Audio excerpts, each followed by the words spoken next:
Queridos, o pessoal do passador, o pessoal lá da mídia, se puder trazer o passador, eu esqueci. Ah, está aqui. Valeu. Amém. A paz do Senhor, amada igreja. Graças a Deus pelo privilégio que o Senhor nos concede de estarmos iniciando esta semana na casa do Senhor, para o aprendizado da palavra do Senhor.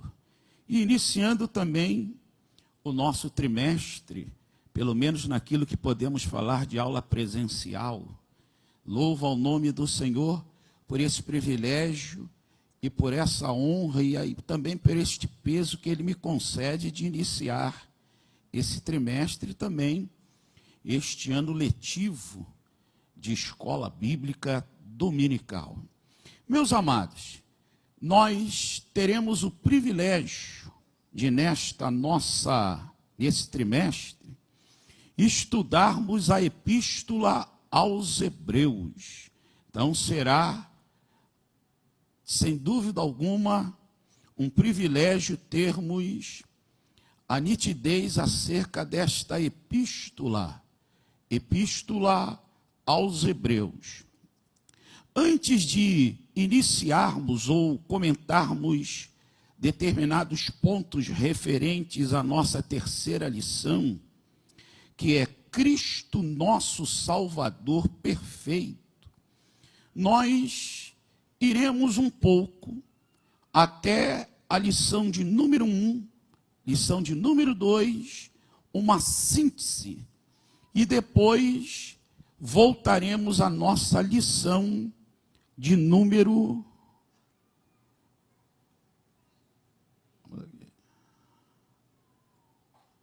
Vai sair. Tá aqui. Então vamos fazer uma leitura referente à parte introdutória à Epístola aos Hebreus. Vamos lá. Para muitos, a Epístola aos Hebreus é complexa, por haver algumas dúvidas sobre a sua autoria, sobre a época da sua escrita e a sua classificação. Certamente sempre foi uma carta de alto valor espiritual e instrutivo para todos os seus leitores. O estudioso não duvida da sua inspiração e das profundas verdades reveladas em suas páginas. Ao escrever, o autor tinha em mente motivar os cristãos que estavam passando por perseguições, agressões físicas e expoliações de seus bens materiais. Hebreus 10, 32 ao 34. Não deviam negligenciar a salvação. Hebreus 2, 1 e versículo 3. E permitir o endurecimento dos seus corações. Hebreus 13, 13. Estavam retardando o progresso da fé em seus corações. Hebreus 5, 11 e 12. E desistindo da assistência aos cultos. Hebreus 10, 25. Em meio a este momento difícil, com ousadia o autor escreve uma exortação a fim de que permanecessem firmes na fé. Hebreus 13, 22. Uma análise breve histórica da Epístola aos Hebreus. Autor. A autoria é anônima, contudo muitos estudiosos formulam vários argumentos em defesa de alguns autores. Paulo. Para Clemente de Alexandria, Paulo escreveu na linguagem hebraica e Lucas traduziu para o grego. Orígenes disse que as ideias eram de Paulo, mas o estilo e composição eram de outra pessoa. O manuscrito P46, aproximadamente do ano 200, a Epístola aos Hebreus aparece na coleção paulina na ordem. Romanos, Hebreus, 1º, 2 de Coríntios, Gálatas e a sequência das demais epístolas. O Oriente até a Reforma, a autoria de Paulo nunca foi contestada. o pai da história da igreja, Eusébio de Cesareia, afirmava que a autoria era de Paulo. Outro provável escritor, Barnabé, companheiro do apóstolo Paulo e levita, oriundo da ilha de Chipre, Atos 4:36 e Atos 12:24 e 25. Pensamento que predominou em partes do continente africano, como indicado por Tertuliano. Outro provável escritor, Lucas, escritor de um evangelho de Atos dos Apóstolos, companheiro do apóstolo Paulo. Orígenes argumenta que alguns em sua época acreditavam que havia sido Lucas. Clemente de Roma, Orígenes argumenta que em sua época alguns acreditavam que a autoria era de Clemente de Roma. É bom de dizer que ele é o primeiro a fazer uma citação fora dos textos do Novo Testamento à Epístola aos Hebreus, no ano 95 da era cristã. A obra literária de 1 Clemente tem muitos paralelos com a Epístola aos Hebreus. Apolo, ao negar a autoria paulina, Lutero deu origem à ideia que o autor era Apolo. Muitos pensadores atuais acabaram adotando este pensamento. O argumento a favor da autoria de Apolo são oriundas da passagem em Atos 18, 24 ao 28. Silas ou Silvano era companheiro de Paulo e um hábil escriba. Mesmo que não tenhamos com certeza o nome do escritor da Epístola aos Hebreus, podemos descansar na verdade que o autor é Deus Pai, o tema é Jesus Cristo e o inspirador é o Espírito Santo. Veja, isso é bom de refletirmos, porque os 65 livros temos como base fundamental autor Pai, tema Jesus, inspirador o Espírito Santo. E essa é uma regra que nós assim cremos e louvamos ao Senhor. Continuando, há outros livros, principalmente no Antigo Testamento, que não sabemos do escritor e não duvidamos do seu valor e inspiração para as nossas vidas. Podemos apenas concluir como patriarca Orígenes acerca da autoria de Hebreus. Quem a escreveu, só Deus sabe com certeza. Ainda na análise histórica temos um ano, entre os anos 62, ano Domini, que é uma expressão em latim que quer dizer o ano do Senhor, após a morte de Tiago Justo.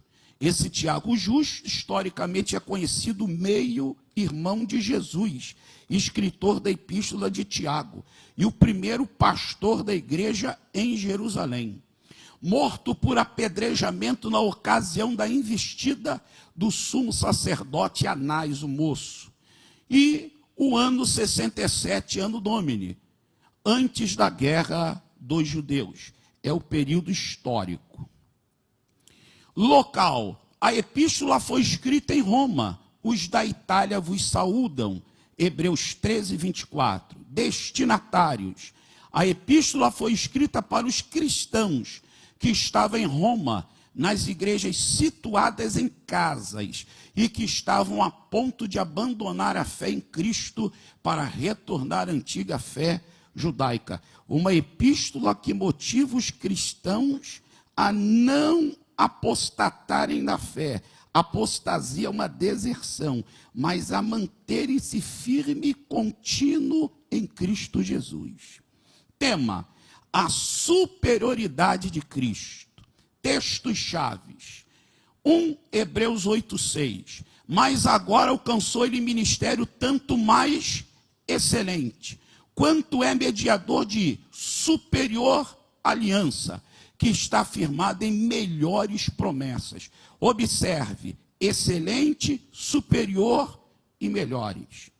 O esboço do livro, a Epístola aos Hebreus, é composta de 13 capítulos e 303 versículos.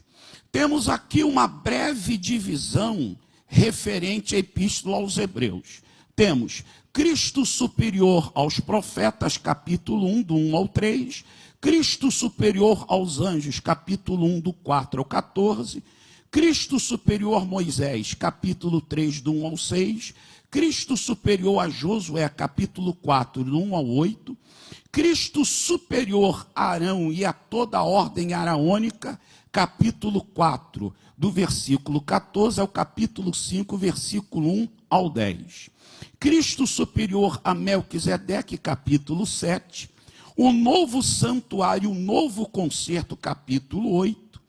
Expiação segundo a lei, expiação e permanente sacrifício, capítulo 9. A eficácia do único e permanente sacrifício de Cristo, capítulo 10, do 1 ao 18. Temos a sessão prática, capítulos do 10 ao 13. O nosso privilégio de entrar no lugar santíssimo e habitar, capítulo 10, do 19 ao 25. Encorajamento pelos triunfos da fé, capítulo 11. Cristo Jesus, o grande exemplo, príncipe, líder e consumador da fé, que é a tradução da palavra autor, tá? Capítulos 12, do 1 ao 4. A consolação mediante a filiação, capítulos 12, do 5 ao 13. O amor e as boas obras, capítulo 13. Bem, uma breve análise histórica ainda de Hebreus, pontos peculiares.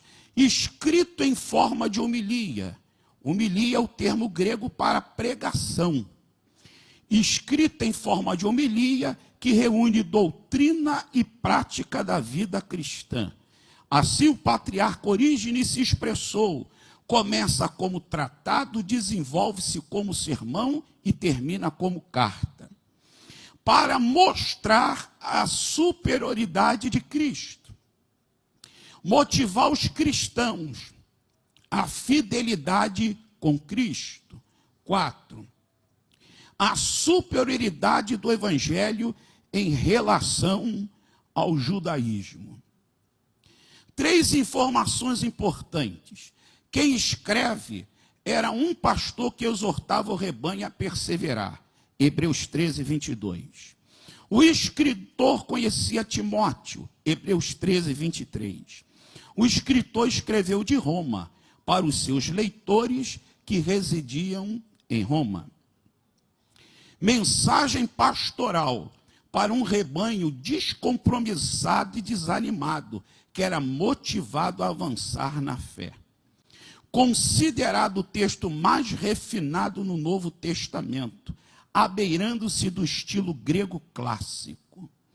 Ainda, a única obra literária que trata sobre o ministério sacerdotal de Cristo, aí já é uma obra única, singular.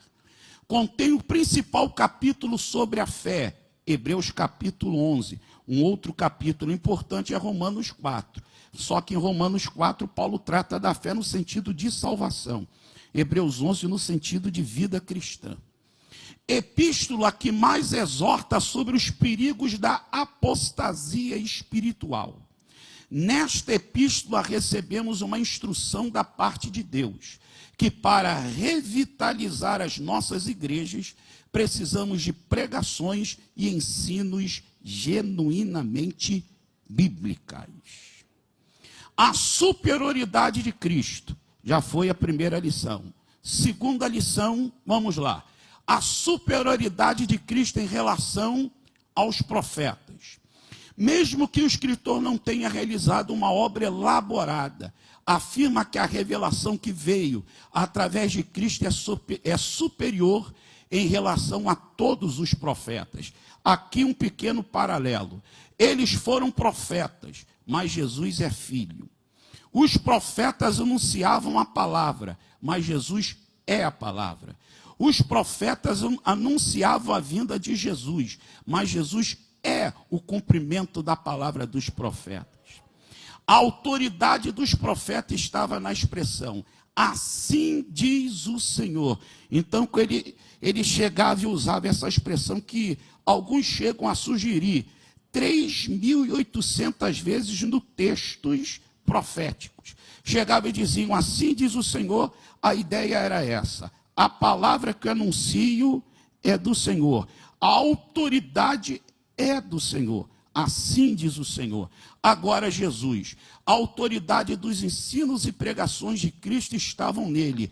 Eu, porém, vos digo. Ele chegava e dizia, eu vos digo. A autoridade é minha. Sou eu que falo. Amém, irmãos? Então, mostrando-nos uma ideia aqui. Continuando agora. A superioridade de Cristo em relação aos anjos. O assunto dos anjos era importante para o povo de Israel. Afinal, eram vistos como seres mais elevados na criação de Deus. E eram como intermediários divinamente indicados entre Deus e o homem. O paralelo de distinção que ele faz, porque Cristo é superior aos anjos. Jesus é o Filho de Deus e os anjos mensageiros. Jesus tem um nome excelente. Os anjos possuem nomes que exaltam a Deus. Jesus, filho por geração, e os anjos, filhos por criação. Jesus é digno de adoração, e os anjos são adoradores. Jesus é o Salvador, e os anjos cuidam dos salvos. Jesus é Deus, e os anjos são ministros. Jesus é rei, e os anjos são súditos. Jesus é Senhor, e os anjos são servos. Jesus é imutável, e os anjos são mutáveis. Jesus é o Criador, e os anjos criaturas. Jesus é superior a qualquer hierarquia de anjos, pelo que ele é. E quando nós chegamos lá no versículo 3, o escritor coloca 7 características acerca de Jesus. E pelas suas obras gloriosas e poderosas. Aí 1:3 ele fala sobre a obra da salvação, e do 10 ao 12 a obra da criação. Quando nós, aqui só fugindo um pequeno ponto, expondo aos irmãos a hierarquia do arcanjo Miguel. Miguel é arcanjo. Arcanjo quer dizer líder, cabeça, príncipe. Jesus, ele é rei. Miguel é o príncipe da nação de Israel. Jesus é o rei da nação de Israel. Amém, irmãos? O arcanjo Miguel, Judas 9, não pôde amaldiçoar a Satanás. Jesus o venceu, o derrotou na cruz do Calvário. Então, só para o irmão poder entender o quão Cristo é superior à classificação dos anjos. Vamos lá. Cristo, nosso Salvador perfeito. Amém? Bem, meus irmãos, a lição de número 3, que vai tratar sobre este aspecto, Cristo, nosso Salvador perfeito, podemos logo começar a observar que no capítulo 2, o escritor da Epístola aos Hebreus, ele agora muda o tom. E agora ele começa nos 4 primeiros versículos a exortar a igreja, entendendo que a ideia de exortação é motivar, animar, avivar, reanimar. Não tem sentido nenhum de espancar ninguém. Mas agora ele vai exortá-la. E é a primeira admoestação que ele apresenta na sua epístola. E antes dele entrar no assunto referente à humanização de Cristo, que como maior bênção nos trouxe a salvação. No versículo 1, que o irmão pode lançar mão da sua Bíblia, nós temos aí, portanto, convém nos atentar com mais diligência para as coisas que já temos ouvido, para que em tempo algum nos desviemos delas. Então, qual é a ideia que ele tem aqui? Ele traz o primeiro ponto fundamental da salvação. É quando eu paro para ouvir atentamente. Na visão do escritor de Hebreus, Na verdade, ouvir é muito mais que escutar. Ouvir está agregado pelo menos 2 significados. Primeiro, quem ouve, obedece. Quem ouve, se submete à autoridade que está falando com ele. Então, quando a Bíblia nos convida a ouvir, a Bíblia está falando, obedeça aquilo que você está ouvindo. Segundo, se submeta à autoridade que está falando com você. Então aí está o primeiro princípio referente ao quê? A ouvir. Aí entendemos que ouvir fala-nos de darmos a devida atenção. E quem ouve tem que se envolver com aquilo que ele está ouvindo. Não é ouvir e sair aqui, mas é envolver-se de tal maneira que ele traz para dentro da sua vida, aplica na sua vida e vive. Então, primeiro segredo para o cristão se manter bem firme, e como diz o versículo 2, não se desviar, olha aí o versículo 1, não se desviar é ouvir com atenção, se envolver, está predisposto a obedecer e se submeter à autoridade que lhe está sendo ensinada. Segundo princípio, ele vai para o versículo 3 e diz: como escaparemos nós, se não atentarmos para uma tão grande salvação, a qual, começando a ser anunciada pelo Senhor, foi-nos depois confirmada pelos que a ouviram. Então ele fala sobre o segundo princípio fundamental, que é valorizarmos a nossa salvação. Veja que ele a chama de uma tão grande salvação. Aí ele faz um paralelo. Ele usa a primeira palavra aqui, ó. Como escaparemos nós se não atentarmos para uma tão grande salvação? Ele está falando sobre o perigo de negligenciar. Interessante que a palavra negligenciar, na forma original, amelessantes, significa não importar, desconsiderar, desprezar e desvalorizar. Ele está falando, irmão, cuidado para você não desvalorizar a tão grande salvação. Cuidado do irmão não dar o devido valor, a devida importância. Não venha negligenciar a tão grande salvação que Cristo realizou por mim e por você. E como cristão ele começa a desvalorizar pela maneira que ele vive, não vivendo de conformidade às verdades do Evangelho.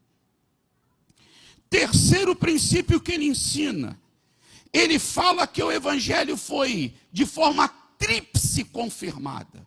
Veja, o versículo 3 ainda ele diz, ó, como escaparemos nós se não atentarmos para uma tão grande salvação, a qual começando a ser anunciada pelo Senhor, e foi-nos depois confirmada pelos que a ouviram. Ele fala aqui, ó, primeiro, o Evangelho, a salvação está confirmada, o irmão pode descansar, é a grande salvação, porque Jesus é o Salvador e é o evangelista. Como Salvador, ele realizou a salvação, mas como evangelista, ele foi o primeiro grande pregador da mensagem de salvação. Então ele fala, primeiro foi anunciada por Jesus. Se a palavra dos anjos tiver um mérito e crença, aí ele fala no Antigo Testamento, quanto mais a palavra de nosso Senhor e Salvador, Jesus Cristo. Então eu posso ter a confirmação da minha salvação, porque Cristo é o meu Salvador e é o primeiro a anunciar a salvação. Depois ele fala, aqueles que ouviram e a confirmaram. Aí ele está falando do primeiro escalão de cristãos que ouviram diretamente pelo Senhor e anunciaram, porque o escritor da epístola deixa bem claro aqui que ele faz parte de um segundo escalão, não do primeiro escalão. Ele faz menção ao primeiro escalão daqueles que ouviram. Ele falou: Jesus é o Salvador, Jesus anunciou, mas também outros a ouviram e também estão anunciando essa salvação. Agora, aí ele vai para o versículo 4 e diz, olha, testificando também Deus com eles, porque sinais e milagres e várias maravilhas e dons do Espírito Santo, distribuídos por sua vontade, ele fala. Terceiro princípio da tão grande salvação, que o cristão pode ficar sólido, confiante, que confirma no seu coração que ele é salvo, são os prodígios e maravilhas. Ou seja, os sinais que acontecem através do Evangelho evidenciam, primeiro, Marcos 16, 15 até o versículo 18. O irmão lerá: ide por todo mundo pregar o Evangelho.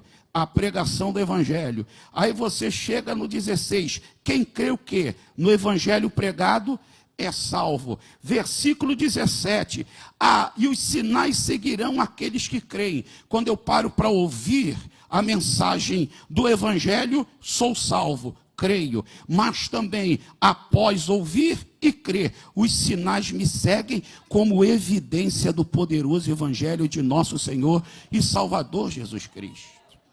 Lá em Marcos 16, 20, é lindo quando a Bíblia diz, e partiram e pregaram, e cooperava com eles o Senhor, operando os milagres. Ou seja, os milagres é a evidência que a igreja obedece, está indo pregar o Evangelho, e quando a igreja vai pregar o Evangelho, o Senhor coopera com ela, e opera todos os milagres que ele disse que iria fazer. Bem, então a partir daí ele está exortando a igreja a entender o alto valor da obra salvífica revelada por nosso Senhor Jesus Cristo. Não só revelada, mas também efetivada pelo Senhor Jesus. Bem, aí ele continua e vai nos apresentar, primeiro, a importância da humanidade de Jesus. E aqui vamos ao versículo 17, e vamos observar aqui o porquê de Cristo ter se tornado homem. Versículo 17, há 2 pontos importantes. Pelo que convinha que em tudo fosse semelhante aos seus irmãos. Veja, primeiro o escritor disse que convinha que Cristo fosse semelhante aos seus irmãos. Aqui ele está falando sobre a humanização de Cristo. João 1, no princípio era o verbo estava com Deus e o verbo era Deus. 14, e o verbo se fez carne. Amém? A humanização. Agora, por que ele se humanizou? Vem o escritor da epístola aos Hebreus e diz, bem, ele se humanizou para ser semelhante aos seus irmãos, ou seja, ser homem. Mas pare aí, olha a expressão irmão.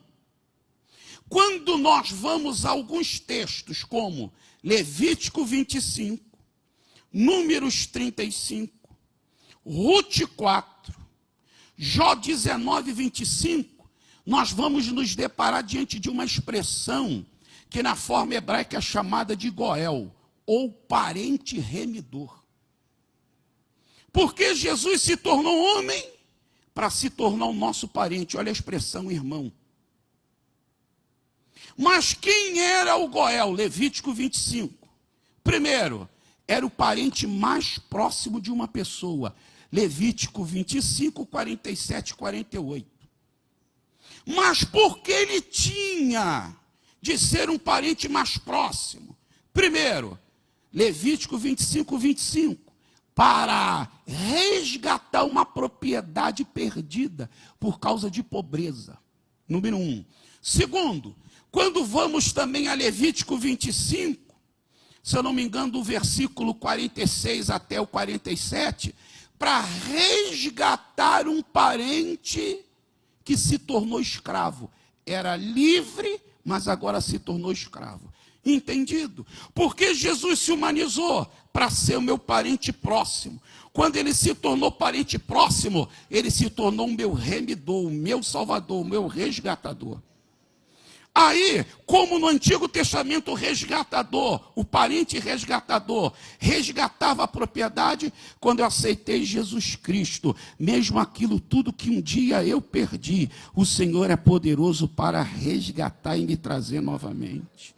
Segundo, o resgatador, o parente resgatador, era aquele que tirava um parente seu da escravidão. Jesus se tornou meu parente para me libertar da escravidão do pecado.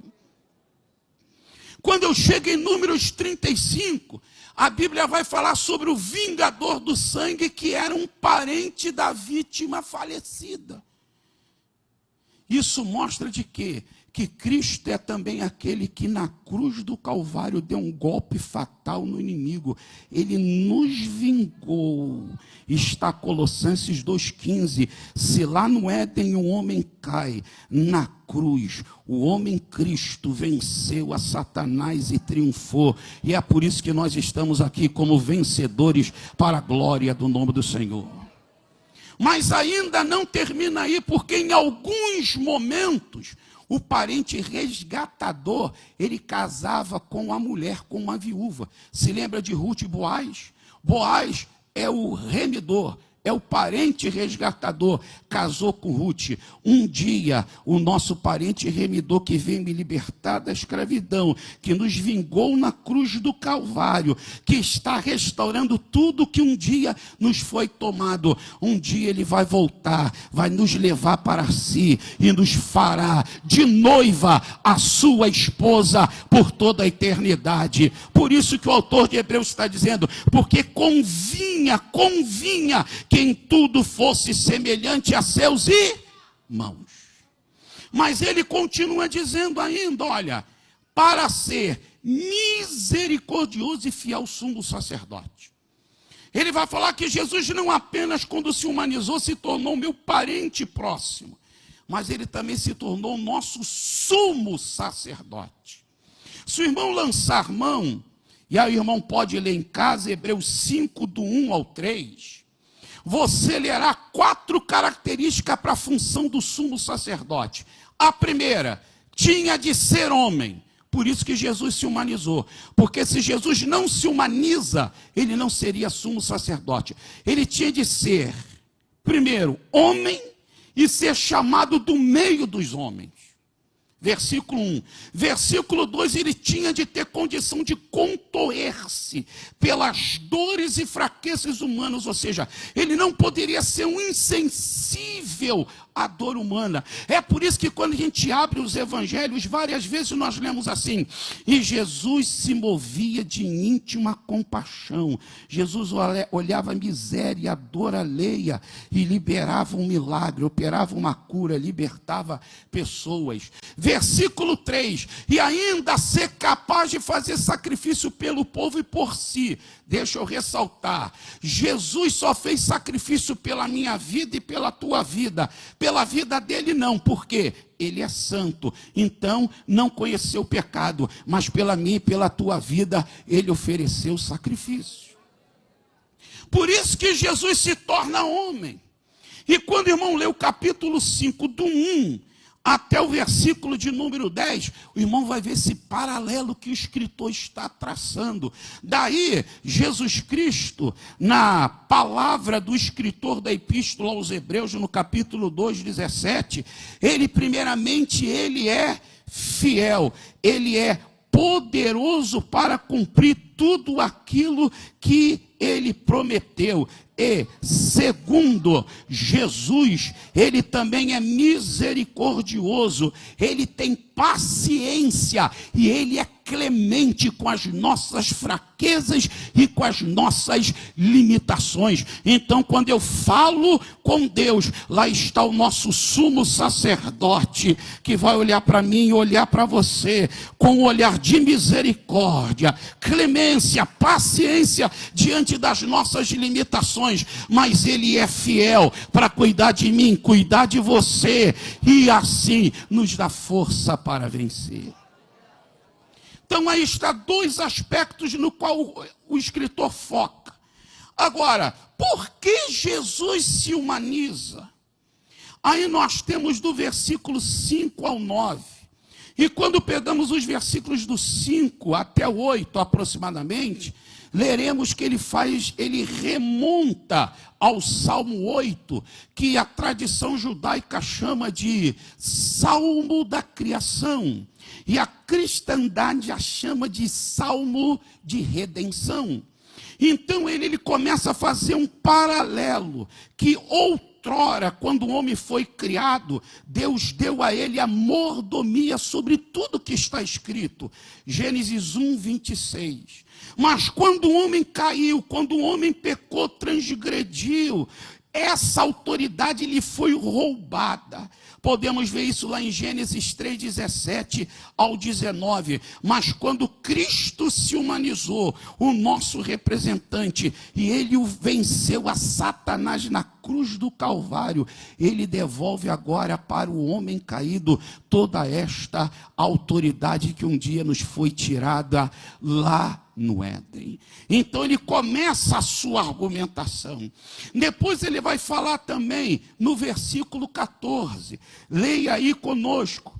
E visto como os filhos participam da carne e do sangue, também ele participou das mesmas coisas, para que pela morte aniquilasse o que tinha o império da morte, isto é o diabo. Porque Cristo se humanizou, porque Cristo se tornou nosso parente próximo, nosso sumo sacerdote. Ele se tornou homem para trazer-nos a vitória sobre a morte. Ou seja, a morte, ela foi o que, irmãos? Vencida. Olha a expressão, para que pela morte aniquilasse o império da morte. A morte é um inimigo, a morte é uma consequência do pecado, e a morte é um salário pago para todo aquele que vive no pecado. Mas aí vem Jesus Cristo, se torna homem, ocupa o meu lugar, morre a minha morte, transfere a sua justiça para a minha vida, e agora Cristo venceu a morte não vai nos segurar. É por isso que Paulo, com muita maestria, diz: você está vivo até o dia do arrebatamento, te prepara, teu corpo vai ser transformado e você vai ao encontro do Senhor nos ares. Você morreu, saiba disso, ele vai ressuscitar o teu corpo e você vai ao encontro do Senhor nos ares. Isso é 1 de Tessalonicenses. 1 de Coríntios ele diz e começa a dizer: tragada foi a morte na vitória. Isso quer dizer que a morte já está vencida, o último inimigo já está derrotado pelo Senhor Jesus Cristo, nosso Senhor.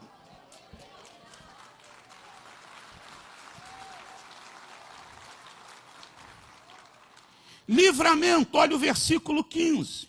E livrasse todos os que com medo da morte estavam por toda a vida sujeitos à servidão. Olha que coisa maravilhosa. Jesus tem o poder de livrar e resgatar duplamente. Primeiro, ele nos livra do medo da morte. Certo? Por quê? Porque agora nós temos a promessa da vida eterna. Então o medo da morte já foi. Por quê, pastor? Temos a promessa da vida eterna. João 3,16, não é isso, irmão? Não é aquele texto maravilhoso? Porque Deus amou o mundo de tal maneira que deu seu Filho para que todo aquele que nele crê não pereça, mas tenha o quê? Mas tenha o quê? Mas tenha o quê? Mas tenha o quê? Nos livrasse do medo da morte. Acabou a morte, acabou. Acabou a morte. Sabe o que é? Estamos livres do medo da morte. É isso que ele está falando. Segundo, Jesus se humaniza e se torna o nosso Salvador e morre para quê? Aí ele diz, ó, estavam por toda a vida sujeitos à escravidão. Quer dizer que a escravidão foi quebrada. A escravidão foi anulada. João 8,34, todo aquele que comete pecado é escravo do pecado. Mas olha o 36, se o Filho vos libertar, o que ele diz? Verdadeiramente, sabe o que ele está querendo dizer? Tem falsa liberdade por aí, tem gente que está achando que está livre, mas está preso, mas aí vem ele e diz, Jesus não, Jesus te oferece liberdade, a verdadeira liberdade, os grilhões do pecado foram quebrados na minha mão, na tua perna, o que estava fechando os meus lábios foi arrancado, e hoje eu posso dizer, sou livre. Quantos podem levantar sua mão nesta manhã e falar, sou livre, sou livre? Diga, irmão, você é livre, eu sou livre, nada mais nos amarra, toda a armadura do pecado, tudo que nos amarrava, foi quebrado na cruz do Calvário, e hoje estamos livres.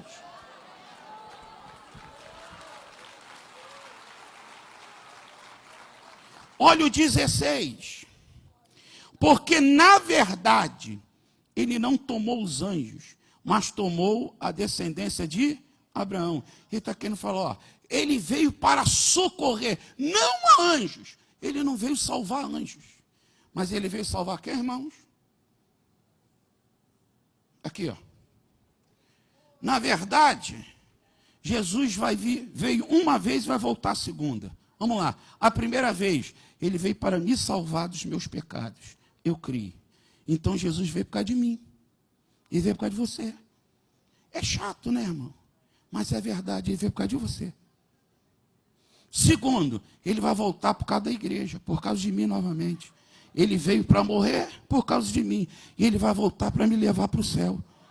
Então, ele me ama tanto que morreu por mim. Ele me ama tanto que vai voltar por causa de mim e vai levar para o céu. Dá para você dar glória a Deus? Dá para você glória a Deus? Meu irmão, a pessoa mais importante do universo veio por causa de você e morreu. E a pessoa mais importante do universo vai voltar para te levar para o céu. Então dá glória a Deus. Dá glória a Deus. Exalta o nome do Senhor. Louve ao nome do Senhor.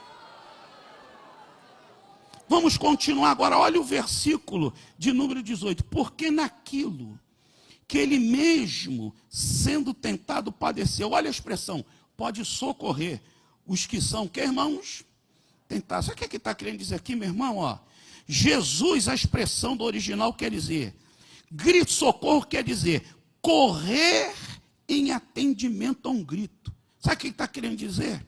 Quando o cristão está passando por um momento de adversidade e grita, ele ouve e ele vem em socorro dos seus. Você pode glorificar o nome do Senhor. Quando a gente está sendo tentado, provado, a gente está falando, eu não aguento mais, e dou aquele brado, aquele grito, ele vem me socorrer, ele vem te socorrer.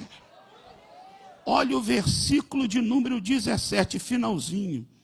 Ele diz, para expiar os pecados do povo. Primeiro, Jesus se torna homem e o seu corpo foi oferecido como sacrifício pelos nossos pecados. Depois, irmão, lê Hebreus 10, 10 e 14. Então, quando ele se humanizou, o seu corpo, oferecido na cruz do Calvário, tornou-se o sacrifício pelos pecados. Hebreus 10, 10, 14. Mas Jesus também é o sumo sacerdote, que oferece o seu próprio corpo. Então ele é o sumo sacerdote que oferece o sacrifício. E também é o sacrifício. Isso quer dizer que a obra é completa só em Jesus.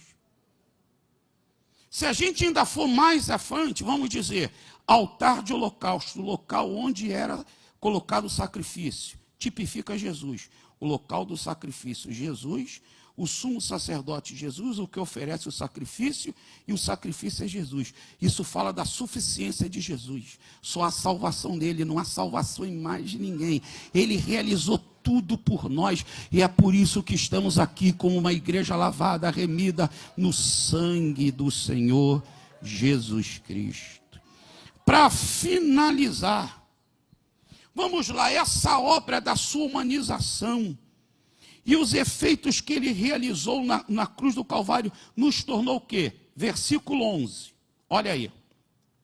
Porque assim o que santifica, como os que são santificados, são todos de um, por cuja causa não se envergonha de lhe chamar o que, irmãos? Amém? O que eu e você somos de Jesus? Aí, e ele não se envergonha. Pode ter até gente que se envergonha de pregar o evangelho. Pode ter alguns que se julgam cristão, fiquem mudo. Mas Jesus diante do Pai confessa, é meu irmão. É meu irmão. É meu irmão, diante dos anjos é meu irmão. Você pode louvar o nome do Senhor. Jesus é o nosso irmão mais velho. Glorifique ao nome do Senhor. Lá em João 20:17 ele diz assim, ó: eu vou para o meu Pai, para o vosso Pai, para o nosso Pai. Você pode glorificar ao nome do Senhor. Nós somos irmãos do Senhor Jesus Cristo. Segunda bênção do efeito da salvação.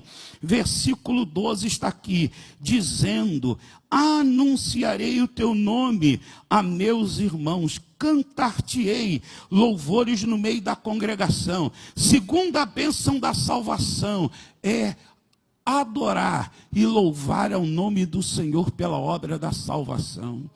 Apocalipse 5, é interessante que Apocalipse tem 8 corais. Apocalipse 5, a partir do versículo 9, é o segundo coral, e é o coral dos redimidos. E aí diz a Bíblia que o cordeiro lança a mão do rolo, e aí se levanta o coral que começa: digno és o cordeiro. Digno quer dizer merecedor. Digno é o cordeiro de desatar os seus 7 selos, porque foste morto, e com teu sangue compraste para Deus homens de toda tribo, de toda língua, de toda raça e de toda a nação. Daqui a pouco se ajunta a adoração, os 4 seres viventes, os 24 anciões, milhões e milhões e milhares de anjos diante daquele que está no trono. Aí eles começam a dizer: ao Cordeiro a honra, a glória, o louvor, a exaltação, a benignidade para todo sempre. Eles começam dizendo: ao Cordeiro seja dado toda a honra. E daqui a pouco eles se inclinam e continuam dizendo: ao Cordeiro seja dado toda a honra. Então nós adoramos o Senhor pelo efeito da nossa salvação. Nos dias mais difíceis que o irmão estiver passando, pelas noites mais escuras que possamos enfrentar nesse mundo, pelas perseguições mais duras, vamos nos lembrar: o Cordeiro morreu por nós. Em meio às lutas, não pare de adorar. Adore, adore, adore, adore, adore ao Cordeiro, porque isso rompe o céu, cala o inferno e bota os inimigos para recuar. Glória seja dada ao Cordeiro de Deus para sempre. E finalizando, versículo 13: e outra vez porei nele a minha confiança. E outra vez, eis-me aqui a mim, aos filhos que Deus me deu. Terceira bênção é sermos chamados, que irmãos? Filhos de Deus. É interessante que a doutrina da adoção é doutrina paulina. Só Paulo ensinou isso. Por isso que os irmãos só vai ler em Romanos 8, a partir do versículo 14 ao 18, e Gálatas também, capítulo de número 3, a partir do versículo 4. Veja, várias vezes, em outros textos do Novo Testamento, nós somos chamados de filhos de Deus. Mas Paulo é o único que fala que somos filhos por adoção. O único filho legítimo, o único segundo a raça e a prole divina é Jesus. Mas eu e você somos filhos por adoção. A única coisa que eu não posso falar que eu tenho a natureza divina, a essência divina, isso é heresia. Jesus pode falar que é da essência da natureza divina, eu não. Mas eu posso chamar ele de pai, eu posso ter relacionamento com ele como o pai e o filho tem. Eu sou herdeiro de tudo para a glória e para a honra do nome do Senhor. Você pode exaltar aqui ao nome do Senhor. Pastor, é isso aí, meu irmão. Entenda isso, irmão. A nossa posição de filhos nos colocou acima de qualquer hierarquia angelical, porque para anjo não tem trono, mas para aquele que vencer, vai se assentar-se com Cristo Jesus. Você pode louvar ao nome do Senhor Jesus Cristo. Então, meu irmão, encha aí teu peito e glorifica o nome do Senhor. Você é filho de Deus, você é filho de Deus, através da obra salvífica revelada na cruz do Calvário, e a Jesus, o Senhor dos senhores, o Rei dos reis, seja dado toda a honra e toda a glória. Ele é superior a qualquer homem nesta terra. Então inspire, nesse momento onde muitos têm enfraquecido na fé, apostatado na fé, dito que não vai continuar. Nós, a Igreja Viva, estamos dizendo hoje de manhã, não, o nosso Cristo realizou uma grande obra por nós. Nós não vamos parar, nós não vamos parar. A glória seja dada a Ele. Amém.